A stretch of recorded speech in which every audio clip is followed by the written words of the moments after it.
আমার রান্নার চ্যানেলে আপনাদের স্বাগতম। আজকে আমি আপনাদেরকে গরু মাংস দিয়ে বুটের ডাল রান্না করে দেখাবো। এই যে গরু মাংসগুলো আমি ধুয়ে নিতেছি। এখানে 1.5 কেজির মতো গরু মাংস আছে।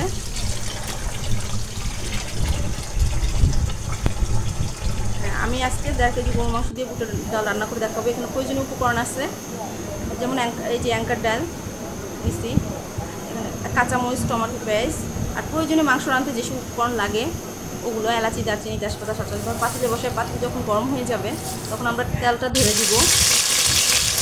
তেল গরম হলে সেখানে পেঁয়াজ, টমেটো, কাঁচামরিচ দিয়ে দিব। আমরা পেঁয়াজটা বাদামি কালার হওয়ার জন্য অপেক্ষা করব।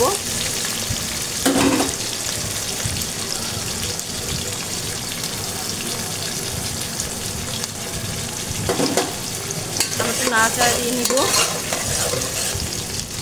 যখন পেঁয়াজটা একটু বাদামি কালার হয়ে যাবে তখন আমরা বাটা আদা, রসুন, প্রয়োজনীয় যা যা লাগে সেগুলো আমরা দিব। হলুদ, মরিচ, লবণ এগুলো আমরা দিয়ে দিব।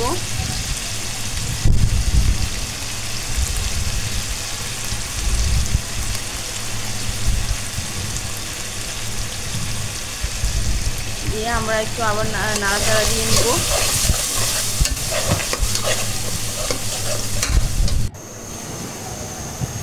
যখনই তেলটা একটু উপরের দিকে উঠে আসবে, ভালো করে কষাই নিতে হবে। কষা নিলে যখন তেলটা একটু উপরের দিকে উঠে আসবে তখনই আমরা গরু মাংসগুলো ঢেলে দিব। গরু মাংসগুলো ঢেলে দেওয়ার পরে একটু ভালো করে নেড়ে চেড়ে নিব।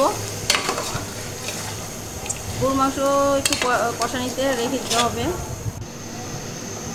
এই যে দেখতেছেন গরু মাংস কষানি করতেছে।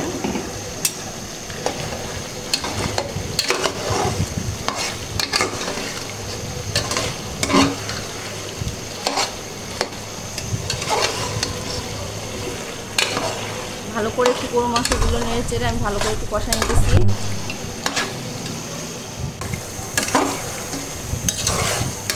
যখন ভালো করে গরু মাংসগুলো কষানি হয়ে যাবে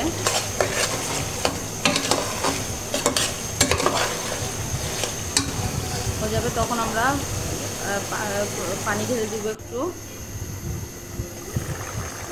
মাংসগুলো একটু কষানির মধ্যে একটু যাতে নরম নরম হয় সেজন্য একটু ভালো করে দেখে নিব।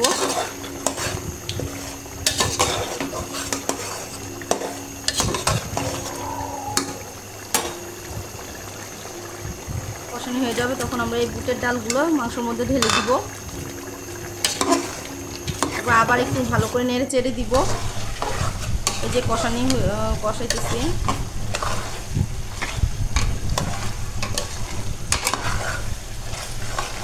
যখন এই মাংস আর ডালগুলো ভালো করে কষানি হয়ে যাবে তখন আপনার প্রয়োজন মতো পানি ঢেলে দিবেন। এই যে ডাল আর মাংস সিদ্ধ হইতেছে।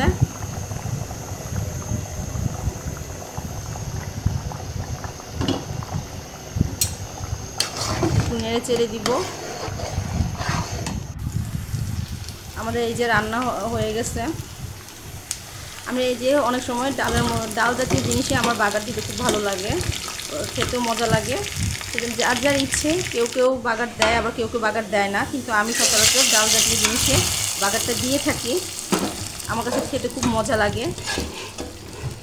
যে বাগার দিয়ে দিছি।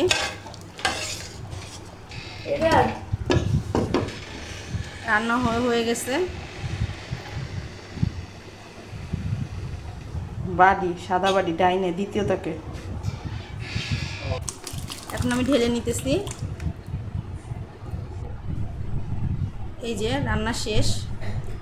আমার রান্না দেখতে কেমন হয়েছে কমেন্টে জানাবেন।